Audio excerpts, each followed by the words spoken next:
어, 오늘 특별히 제가 그 선봉 목장 주간 예배에 이렇게 강사로 와서 여러분들과 함께 이렇게 나눌 수 있는 기회를 주셔서 너무 감사드립니다. 특별히 그 찬양 너무 은혜로웠고 이렇게 신앙의 연조가 깊으신 분들 앞에 같이 이렇게 나눌 수 있다는 게 저한테도 큰 영광입니다. 감사합니다. 이 갈라디아서를 가지고 같이 좀 나누고 싶습니다. 이 갈라디아서는 사실 어떻게 보면은 갈라디아 교회 안에 그 다른 복음, 그 변질된 복음을 전하는 자들에 의해서 복음의 변질이 일어나는 것을 그 사도 바울이 질책하는 내용의 편지가 갈라디아서입니다. 오늘 1절 말씀에서 보면은 어리석도다 갈라디아 사람들아 하고 시작을 합니다. 저는 이 말씀을 읽으면서 저에게 주시는 말씀으로 받아들였습니다. 하나님이 어리석도다 노중기야 이렇게 하시는 말씀으로 들렸습니다. 제가 1991년도에 처음 중국으로 갔습니다. 우리나라가 92년도에 중국과 한국이 수교를 했습니다. 그러니까 그 수교하기 1년 전에 비전 트립을 제가 선교의 목적을 가지고 비전 트립을 갔었습니다. 그때 하나님께서 저에게 보여주신 꿈이 있었습니다.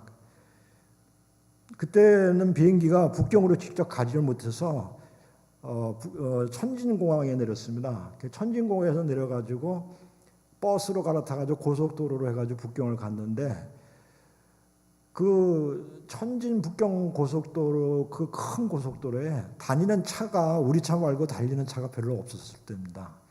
그렇게 한가한 고속도로에 우리나라에서 감히 볼 수 없는 끝없는 들판, 산이 안 보이는 그런 들판에 밀과 옥수수가 끝없이 심어져 있는 그런 대륙의 모습을 보면서 하나님 앞에 제가 기도했습니다. 그리고 북경에서 내려서 또 장춘으로 이제 비행기를 또 타고 갔습니다. 비행기 속에서 중국 대륙 땅을 내려다보면서 끝없이 펼쳐지는 황량한 그 산들을 보면서 또 하나님 앞에 기도했습니다.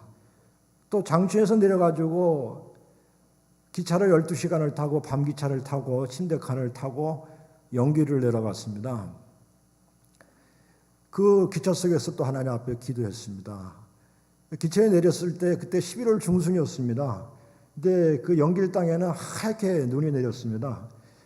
근데 제가 타고 온 기차가 증기 기관차입니다. 칙칙폭폭 하는 증기 기관차였는데 그게 내리니까 하얗게 펼쳐진 그 설국에 온 그런 기분이 들었습니다.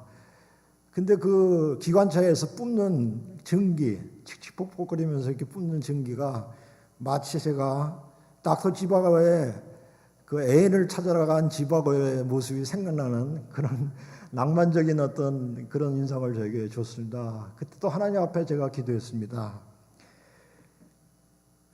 그것이 바로 그때 이 비전 트립을 통해서 하나님 앞에 주신 꿈을 가지고 제가 돌아오게 됐고 마치 한국에 돌아왔을 때는 그 어떤 꿈속으로 들어가서 타임머신을 타고서 한 3, 40년쯤 가서 뒤로 가가지고 증기 기관차의 그 모습과 그 하얗게 펼쳐진 한국에 들어오니까 전혀 겨울 냄새가 11월 중순 아직 그때 겨울의 냄새가 안 날 때거든요. 그런 어떤 일주일 동안 마치 꿈속에 들어갔다 나오는 기분을 저는 느꼈습니다. 그 여행 도중에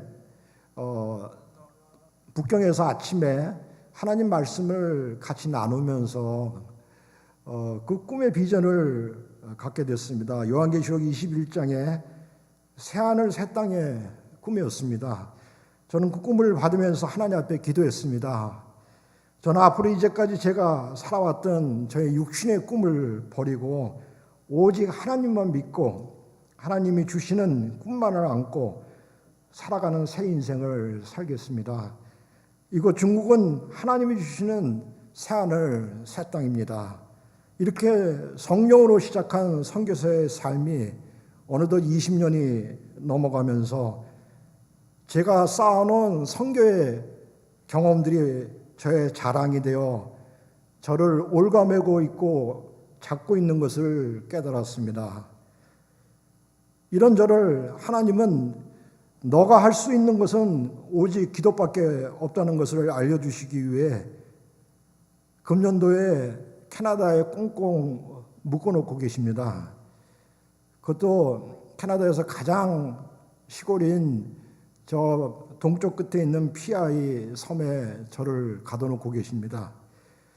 저는 캐나다 영주권을 갱신하기 위해서 작년 1년 가까이 캐나다를 살았는데 이민국에서 저에게 캐나다에 산 기간이 부족하다고 갱신을 마냥 미루고 있었습니다. 전화를 해봤더니 원래는 한 3월 달쯤 적어도 4월에는 주겠다고 그러는 것이 조금 더 기다려라.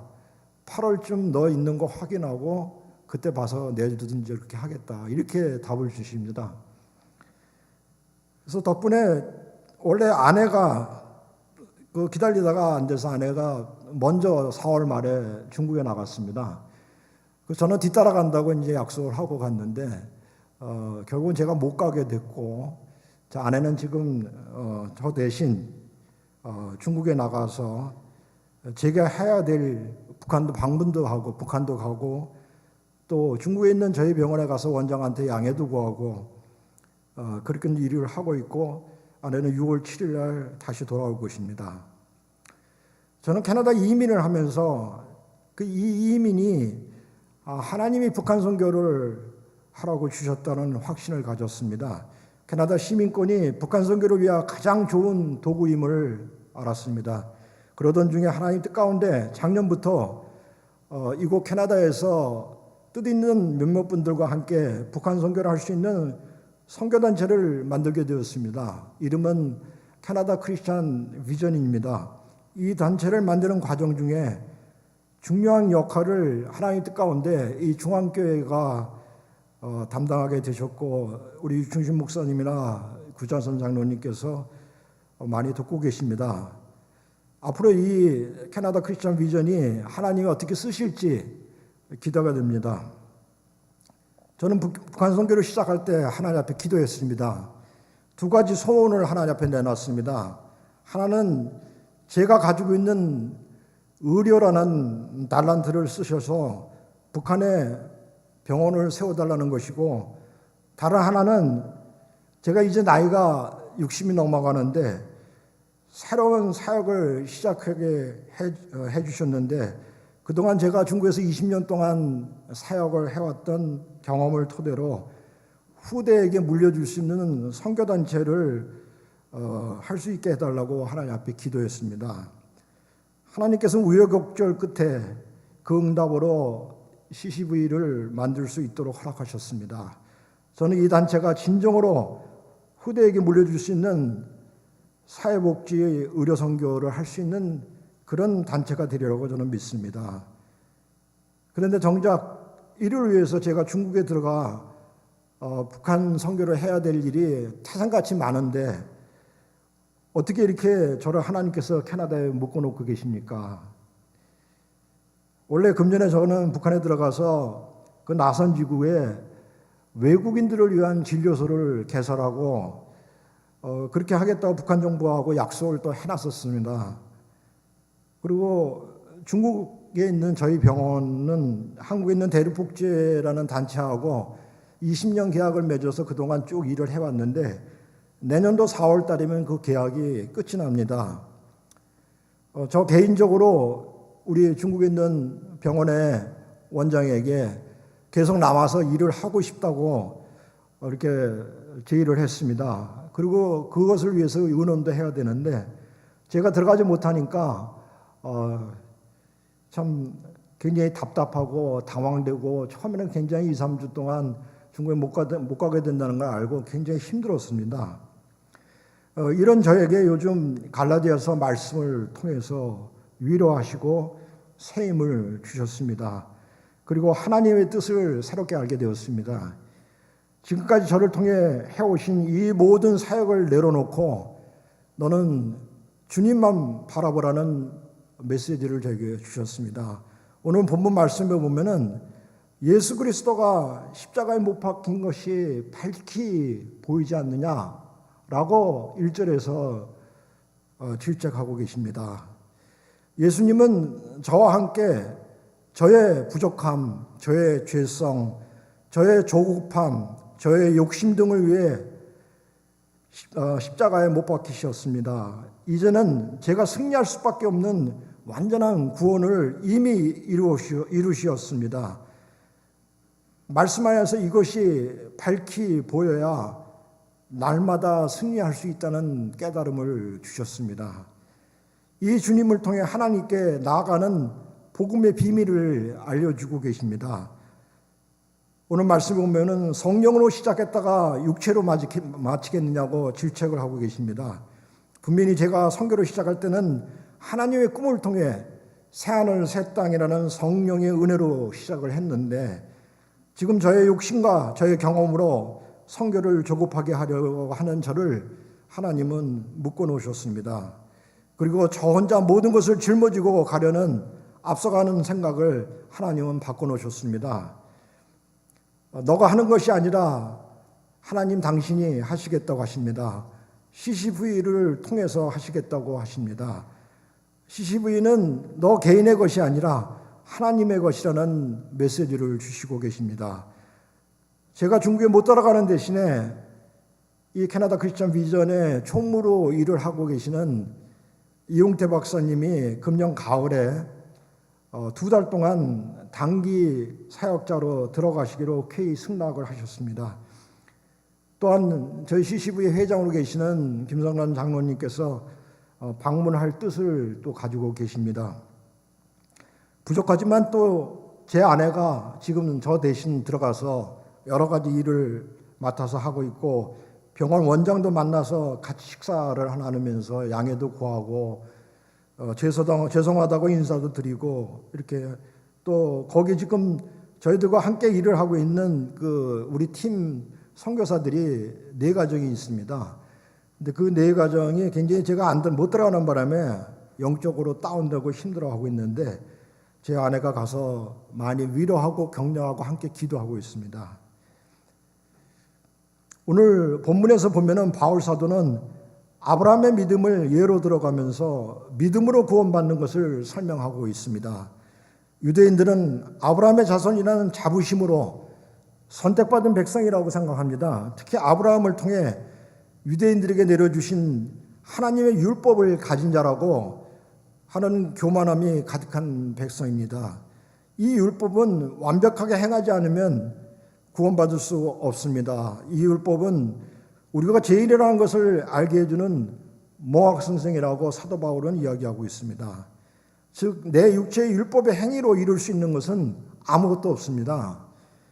아브라함이 100세의 이삭을 얻은 것은 아브라함의 의로운 행위 때문이 아니라 하나님을 무조건 믿는 믿음 때문에 주신 하나님의 은혜의 선물입니다. 아브라함은 이것을 알았습니다. 그 은혜로 주신 이삭이라는 선물을 하나님께서 다시 달라고 하니까 그것을 주신 분도 하나님이신데 다시 하나님께 순종하는 마음으로 그 이삭을 모리아산에서 제물로 바칩니다. 바로 이 장면은 믿음의 극치를 표현해주고 있는 아브라함의 순종의 제사의 모습입니다. 이삭을 내어주는 것은 아브라함 자신의 생명을 내놓는 것보다 더한 하나님 앞에 귀한 순종입니다. 하나님은 아브라함의 이 순종을 보시며 인정하십니다. 창세기 22장 12절에 보면 사자가 이르시되 그에게 내 손을 대지 말라, 그에게 아무 일도 하지 말라, 내가 내 아들 내 독자라도 아끼지 아니하였으니 내가 이제야 내가 하나님을 경외하는 줄을 아노라 라고 말씀하십니다. 이제야 내가 하나님을 경외하는 줄을 내가 아노라. 그렇게 인정하신 것입니다. 그리고 이삭 대신에 수풀에 걸린 순양 한 마리를 내어주십니다. 이 순양은 여러분도 잘 알다시피 예수 그리스도를 우리에게 주신 하나님의 은혜의 사랑의 모습입니다. 모리아산에서의 아브라함의 예배야말로 순종의 예배의 극치를 보여주는 완전한 예배의 모습이라고 생각이 듭니다. 우리는 이 순종을 통해 예수 그리스도의 십자가의 은혜 아래 들어가는 것입니다. 그것이 바로 예배입니다. 창세기 22장 17, 18절에 보면은 내가 네게 큰 복을 주고 네 씨가 크게 번성하여 하늘의 별과 같고 바닷가의 모래와 같게 하리니 네 씨가 그 대적의 성문을 차지하리라. 네 씨로 말미암아 천하 만민이 복을 받으리니 이는 네가 나의 말에 준행하였음이니라 하셨다 하느니라 라고 놀라운 하나님의 축복을 아브라함은 받습니다. 바로 18절에 네 씨로 말미암아 천하 만민이 복을 받으리라는 그 네 씨는 단수로 그 사도 바울은 설명을 하면서 예수님을 가리키고 있다고 설명하고 있습니다. 아브라함은 예수님을 이 땅에 보내시게 하는 그런 순종의 축복을 하나님으로부터 받은 것입니다. 그 은혜로 우리가 구원을 또 받은 것입니다. 저는 여기서 훌륭한 캐나다 선교사 한 분을 소개해 드리겠습니다. 1891년도에 한국에 들어오신 윌리엄 제임스 홀이라는 의료 선교사가 있습니다. 이분은 그 당시에 한성에 부인과 두 자녀를 놔두고 청일전쟁이 터지자 자기의 사역터인 평양에 혼자 갑니다. 부인이 만류하고 동료들이 만류함에도 불구하고 그 전쟁에서 죽어지는 부상당하는 많은 영혼들을 생각하고 또한 그 사역터가 하나님께서 자기에게 주신 땅이라고 생각했기에 그것을 뿌리치고 전쟁터로 들어간 것입니다. 수많은 환자들을 치료하고 고치고 그러다가 그 전쟁터에서 전염병을 얻어서 다 죽어가면서 후송이 되어서 서울로 돌아옵니다. 결국은 부인 앞에서 소천하게 됩니다. 그때 죽어가면서 마지막으로 남긴 말씀이 평양에서의 나의 사역은 예수님의 은혜였어 라고 얘기를 합니다. 전쟁터에서 죽어가는 수많은 환자를 살리는 그 예수님의 은혜를 너무 기뻤기 때문에 그 은혜가 너무 충만했기 때문에 그렇게 고백하며 하늘나라에 간 것입니다. 이분은 한국에 들어오셔서 3년 사역하시다가 순교하신 것입니다. 이분이 한국에 오시게 되는 동기는 그 부인을 선교훈련을 받다가 뉴욕에서 만나게 됩니다. 뉴욕에서 만나서 부인이 먼저 그 한국으로 싱글 여자 선교사로 들어가게 됩니다. 근데 그 윌리엄 제임스는 원래 중국을 가고 싶었는데 부인이 한국에 들어가는 바람에 부인을 따라 한국으로 1년 늦게 들어옵니다. 한국에 들어와서 결국은 그 부인과 결혼을 하고 자녀를 둘을 낳게 된 거고 그렇게 해서 그 아기 둘을 내어두고 2년 만에 결혼한 지 2년 만에 순교를 한 겁니다. 이분 순교 후에 부인은 시리에 빠져서 자녀 둘을 데리고 미국으로 돌아왔다가 남편의 고향인 캐나다로 갑니다.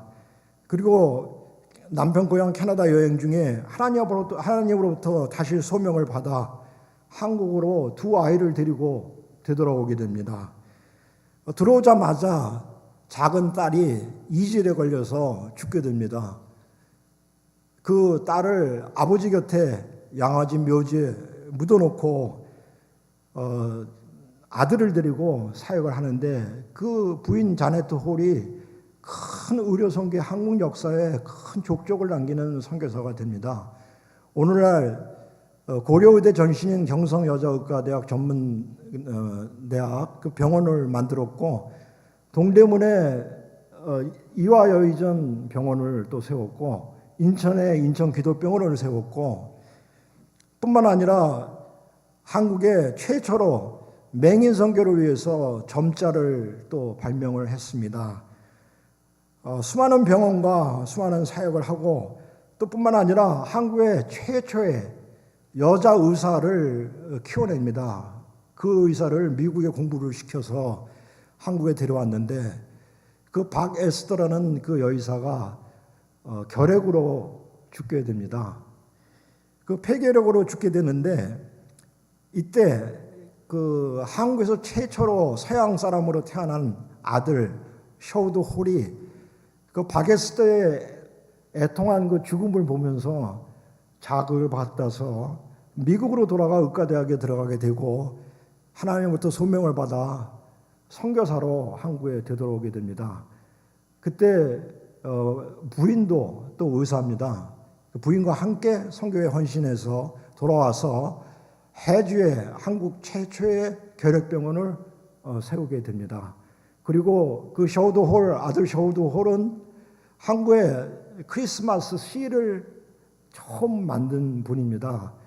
그걸 통해서 많은 결핵 환자들을 살리고 퇴치 사업에 열심히 하다가 일제 말기에 일본으로부터 추방을 당해서 결국은 말년에 인도에 가서 선교를 하시다가 은퇴를 하시게 됩니다. 저는 중국에 들어오기 전에 그 양화진 묘지에 우리 가족들을, 우리 아이들을 데리고 갔었습니다. 그때 가서 윌리엄 제임스 홀의 가족의 묘지를 봤습니다. 그 묘비 뒤에 로마서 14장 8절에 있는 우리는 사나 죽으나 주의 것이라는 말씀이 적혀 있는 것을 봤습니다. 그 아들 셔우드 홀이 후에 은퇴하신 후에 자서전을 썼습니다. 조선회상이라는 책을 썼습니다.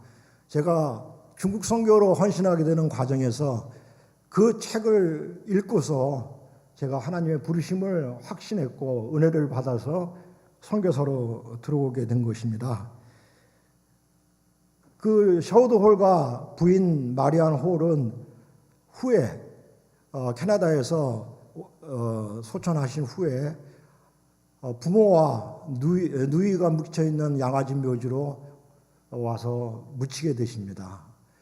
그 가족 전체가 그 땅에 묻혀 있게 되는데 저는 그 자네트 홀이 세운 경성여의자 오늘날의 고려의대가 됐습니다. 저는 고려의대를 나왔고 셔우드 홀이 쓴 조선의정의 책을 읽고 하나님의 소명을 받아서 중국 선교사로 가게 된 것입니다. 이것이 바로 예수 그리스도의 영이 우리 가운데 역사하셔서 저를 하나님의 선교사로 부르셨다고 생각이 듭니다. 아브라함의 순종의 믿음으로 인해 내 씨로 말미암아 천한 만민이 복을 받으려는 그 씨가 바로 예수 그리스도입니다. 저는 캐나다에서 한국으로 오셔서 선교하신 180여 분의 기도가 헛되지 아니라 믿습니다. 여러분도 잘 알다시피 윌리엄 맥켄지, 케이트 맥밀란, 프랜스 머레이, 로버트 그리어슨, 게일, 스코필드 박사 등 많은 캐나다 선교사들 그 사역 내용을 소개하지 않아도 그분들의 기도가 오늘날 우리의 캐나다 크리스천 비전을 세우는데 그대로 역사하셨다고 저희는 믿습니다. 제가 살고 있는 PI를 비롯한 노바스코샤와 뉴오린스의 그 주 거기서 많은 선교사들이 한국으로 나갔습니다. 저희 집 지하실에는 얼마 전에 비전 펠로우십에서 부탁을 해서 그 자료 사진을 받아서 판넬을 만들어서 크게 세 쪽을 만들어 가지고 벽에다 크게 걸어놓고 있습니다. 날마다 제가 아침마다 기도하며 그분들이 주시는 예수 그리스도의 영으로 하나님 앞에 기도하고 있습니다.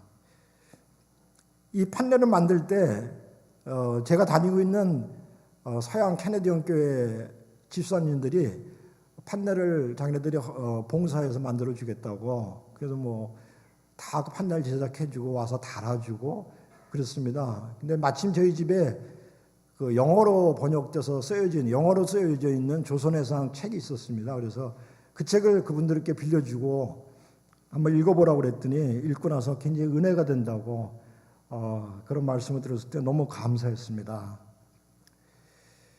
캐나다 선교사들이 사역한 땅이 바로 오늘날 한경도와 연변 지역입니다. 그 당시 선교사들이 네비우스 정책으로 지역을 나눴습니다. 그렇게 해서 받은 곳이 바로 그 땅입니다. CCV가 바로 이분들이 그 바로 기도하고 이분들에게 주셨던 그 예수 그리스도의 영을 받아서 바로 그 지역을 회복할 것입니다.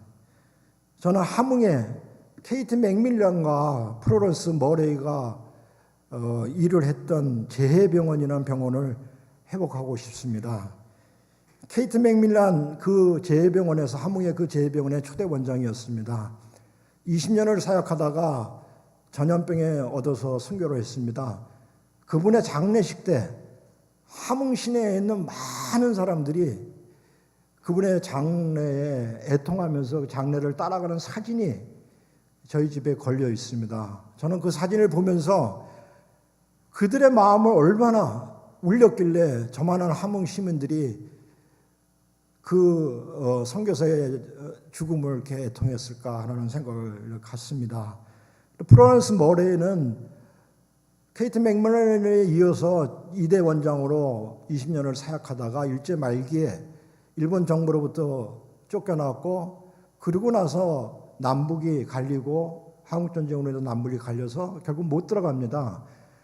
그래서 그 프로런스 머레이는 그 한을 품고 가장 가까운 지역을 골라서 사역한 곳이 강원도 원주입니다. 그래서 강원도 원주에 원주 기독병원을 세우게 되는데 그것이 오늘날 원주 세브란스 연세병원 연세대학교 의과대학의 전신이 됩니다. 그 프로런스 머레이는 노바스코시아 헬리팍스 그 데라우지 의과대학 출신입니다. 제가 지금 살고 있는 같은 메리타임 주입니다. 저는 확신합니다. 이분들의 기도로 인해 그 땅이 회복되어 만민이 복을 받는 축복이 임할 것을 믿습니다. 제가 선교의 소명을 처음 받을 때 저에게 많은 영향을 준 소책자가 있었습니다. 그 책의 제목은 마지막 세기 마지막 주자라는 책자입니다. 이 책의 내용은 우리 민족이 하나님께 받은 백 투 예루살렘이라는 소명의 마지막 주자라는 것입니다. 저는 이 사명을 감당하려면 저희 민족의 통일이 반드시 이루어져야 한다고 생각합니다. 북한 땅의 수많은 교회들이 다시 회복이 되어 이 소명에 합류해야 이 일을 반드시 이룰 수 있습니다. 한국 교회의 소망은 북한 교회의 회복으로 백 투 예루살렘의 소명을 감당하는 마지막 세기 마지막 주자라는 것에 확신을 갖습니다. 우리 민족의 살 길이 어디에 있는지 우리가 기도해야 할 제목입니다. 북한 주민들은 김일성, 김정일, 김정은 우상 아래 죽어가고 있습니다. 우리는 하나님을 대적하는 우성의 북한 정권을 미워해야 하고 무너지기를 기도해야 하지만 그 밑에서 죽어가고 있는 하나님의 백성과 교회는 우리가 들어가서 회복하고 그들을 위해서 기도해야 합니다. 이것을 혼돈하여 북한 선교를 멀리하면은 절대 되지 않습니다. 저희들에게 캐나다 시민권을 왜 주셨는지 하나님께 여쭤보시기를 바랍니다. 제가 요즘 영주권 갱신을 위해 할 일을 뒤로 미루고 캐나다에 묶여 있으면서 캐나다 시민권이 가진 사람들이 얼마나 부러운지 모르겠습니다. 그것을 새삼스럽게 깨달았고 부러워하는데, 때로는 또 한편 생각하니까 제 나이 60이 넘어가는데 제가 꼭 이 시민권을 꼭 따야 하는가? 저는 솔직히 말해서 내 고향인 한국에서 사는 게 훨씬 편합니다. 말이 통하고 음식이 먹기 좋은 게 많이 있는 한국 땅이 좋지, 그때요 캐나다 살 이유가 하나도 없습니다. 제 아들과 딸은 이미 캐나다 시민권을 땄고 영주권을 가지고 있기 때문에 그럴 이유가 하나도 없습니다. 걔네들 이미 다 커서 이제 결혼하게 되면 각자 살 거고, 저희 부부는 한국에서 사는 게 훨씬 는데, 하나님께서 북한 선교를 위해서 이래서 이 시민권, 영주권을 가지러 하나님의 주신 뜻을 받고 캐나다에 제가 묶여서 결국은 그 시민권을 꼭 받아야겠다. 이번에 아주 결심했습니다. 어떻게든지 빨리 받는 것이 이게 확실한 거다라는 생각을 가졌습니다. 오늘 본문 11절에 보면은 이렇게 말씀하고 계십니다. 또 하나님 앞에서 아무도 율법으로 말미암아 의롭게 되지 못할 것이 분명하니 이는 의인은 믿음으로 살리라 하였음이라 라고 되어 있습니다. 의인은 믿음으로 살리라. 여기서 믿음이란 무엇을 말합니까? 복음을 믿는 것을 말을 합니다. 율법의 행위가 아닙니다. 복음이란 예수 그리스도가 십자가에 못 박히시고 3일 만에 부활하신 것이 나의 죄된 육신을 의롭게 하시기 위해 하나님의 전적인 사랑으로 그렇게 하셨다라는 것입니다. 하나님께서 거룩하고 흠없는 무소부재 전지전능하신 분이 하나님이십니다. 그분 앞에 우리가 나가기 위해서는 저희가 거룩해지지 않고는 절대 나갈 수가 없습니다. 하나님은 죄를 미워하시고 절대 죄에 가까이 가지도 않으시는 분이 하나님이십니다. 그렇기 때문에 죄인인 저희에게 예수 그리스도의 옷을 입히셔서 거룩한 하나님의 자녀로 삼으셔서 하나님이 우리와 함께 해주시고 계십니다.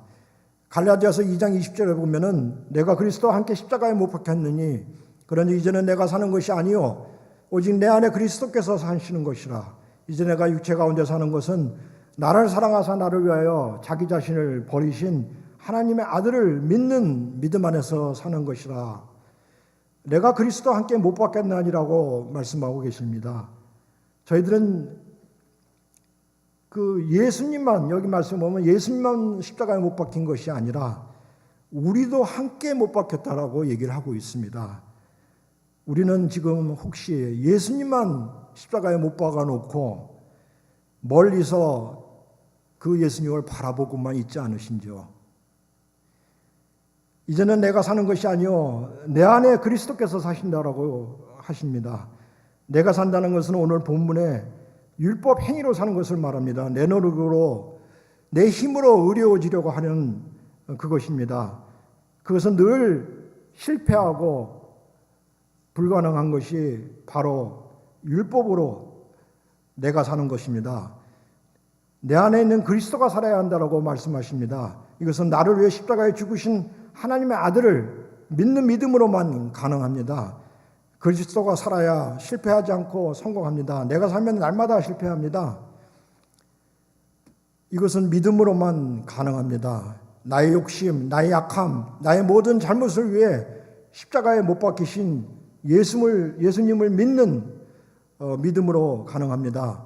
사도 바울은 이 진리를 깨달은 다음에 자기가 가지고 있는 모든 것들을 배선물로 여긴다고 얘기를 하고 있습니다. 그리고 이를 위해 앞만 바라보고 하는 경주자의 삶을 우리들에게 표현을 하고 있습니다. 바울은 율법학자로서 바리새인 중에 바리새인이고 유대인 중에 유대인이고 로마 시민권자로서 모든 것을 가진 자인데 그런 모든 것들을 배선물로 여긴다고 고백을 하고 있습니다. 저도 선교를 시작할 때 이 은혜로 시작을 했습니다. 선교사 생활 어느덧 20년이 지나가며 새로운 것이 내 안에 자리 잡기 시작했습니다. 심장외과 의사로서 환자를 심장수술을 800여만 가까이 수술해서 살려내고 구원한 자부심, 중국 안에서 수많은 영혼들을 구원하며 인정받은 선교사로서 그로 인해 재작년에 연세대학교에서 언더우드 선교상을 받은 베테랑 선교사로서의 자부심, 선교사로서 그동안 쌓은 경험을 바탕으로 한 선교의 노하우를 가지고 있는 교만한 마음, 이러한 것들이 내 안에서 역사하시는 예수님이 살아나는 것을 맡고 있습니다. 내가 아니면 아무도 이 일을 감당할 수 없다라는 교만함이 내 안에 있습니다. 주님은 이런 나를 캐나다의 가장 한적한 PEI에 2년 가까이 묶어놓으십니다. 아무것도 할 수 없는 무기력한 존재로 만드셔서 모든 것을 포기하고 오직 주만 바라보게 하십니다. 하루하루 말씀이 아니면 버티기 힘든 무기력한 하루입니다. 금년 초에 저에게 주신 말씀이 신명기 8장 3절 4절입니다. 너를 낮추시며 너를 줄이게 하시며 또 너도 알지 못하며 내 조상들도 알지 못하던 만나를 내게 먹이신 것은 사람이 떡으로만 사는 것이 아니요 여호와 입에서 나오는 모든 말씀으로 사는 이유를 네가 알게 하려 하심이라. 이 40년 동안 내 의복이 헤어지지 아니하였고 내 발이 부르트지 아니하였느니라. 만나를 우리에게 주신 목적은 사람이 떡으로만 사는 것이 아니라 여호와의 입에서 나오는 말씀으로 사는 것을 우리에게 알려주시기 위해서 그렇게 하셨다고 얘기하십니다.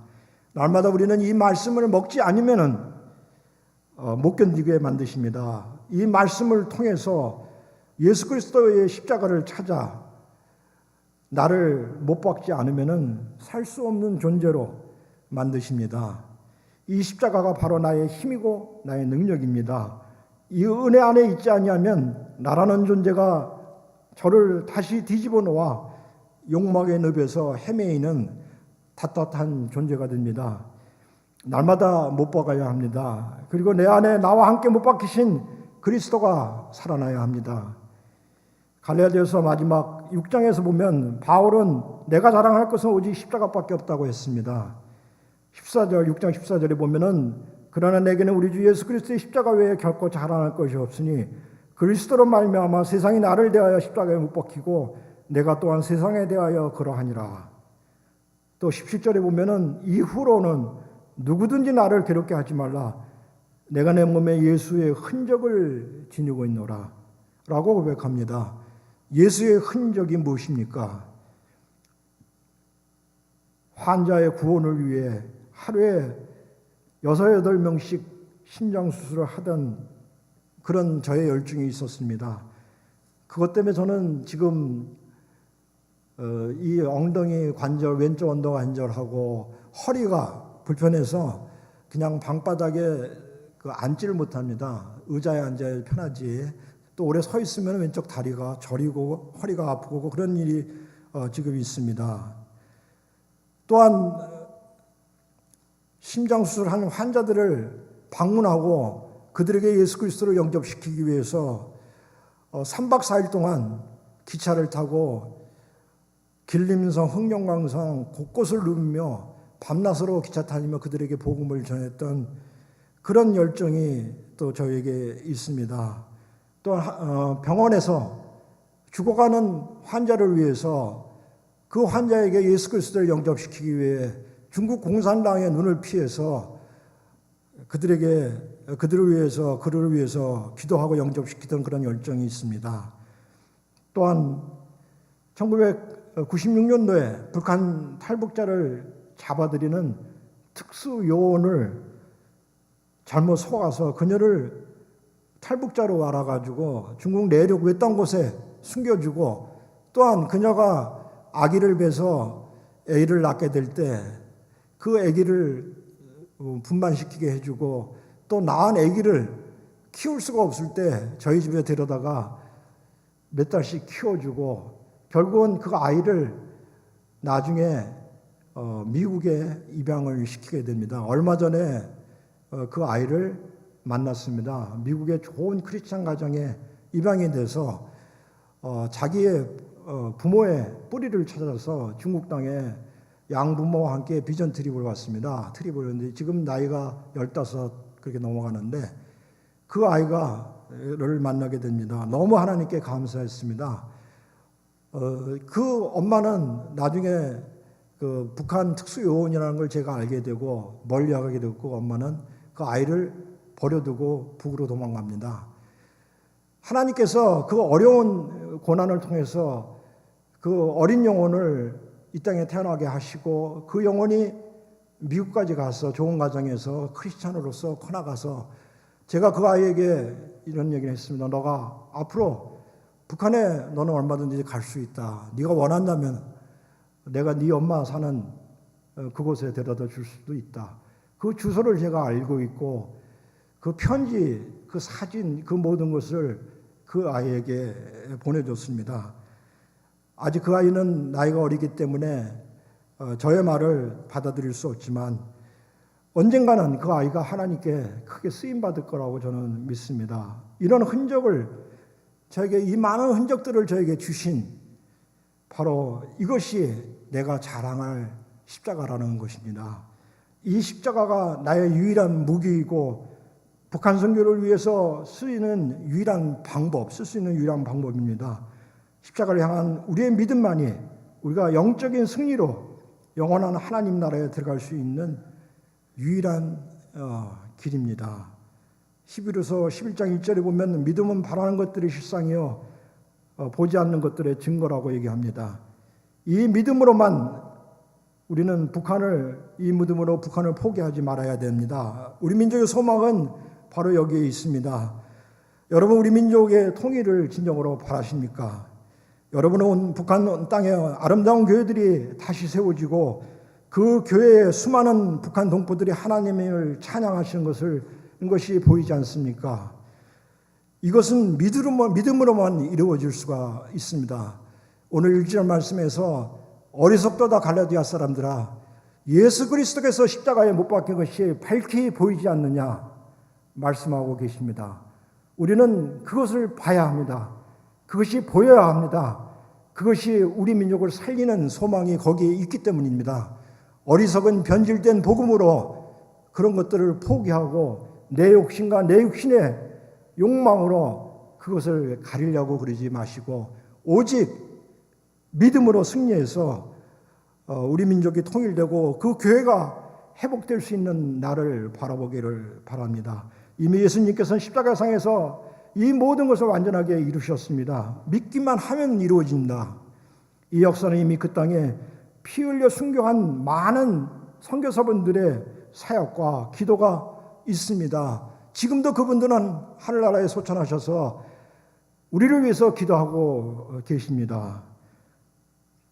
바로 그 열매로 인해서 캐나다 크리스찬 비전이 만들어졌다고 저는 믿습니다. 여러분들은 많은 동참으로 우리 민족의 소망을 이루어지기를 간절히 소원합니다. 감사합니다. 기도하시겠습니다. 아버지 하나님 감사합니다. 하나님께서 저희 민족을 사랑하셔서 일찍이 수많은 캐나다 선교사, 다른 서양에서 많은 선교사를 보내주셨습니다. 젊은 나이에 가서 2년, 3년 사역하다가 순경을 당하신 수많은 선교사들이 있습니다. 그들이 한국의 최초의 교회도 세웠고 병원도 세웠고 학교도 세웠습니다. 그 모든 것이 지금 북한 땅에 다 땅에 묻혀 있습니다. 그 피가 우리에게 임해서 우리가 그 예수 그리스도의 영을 받아 다시 그 땅을 회복하기를 간절히 소원합니다. 그 마음으로 캐나다 크리스천 비전을 저희들이 만들었습니다. 하나님 역사하여 주셔서 바로 그 땅을 회복하게 하여 주시옵소서. 그래서 우리 민족이 마지막 세기 마지막 주자로서 하나님의 소원인 예루살렘을 회복할 수 있는 은혜를 저희 민족에게 주시옵소서. 하나님, 이 중앙교회 하나님께서 귀하게 쓰시는 귀한 재단입니다. 하나님께서 이 역사에 같이 동참케 해주심을 감사드립니다. 우리 온 성도가 함께 모여 한 마음으로 이를 위해 기도할 수 있는 은혜를 주시옵기를 간절히 소원하고 이 모든 말씀 예수님의 이름으로 기도드렸습니다. 아멘.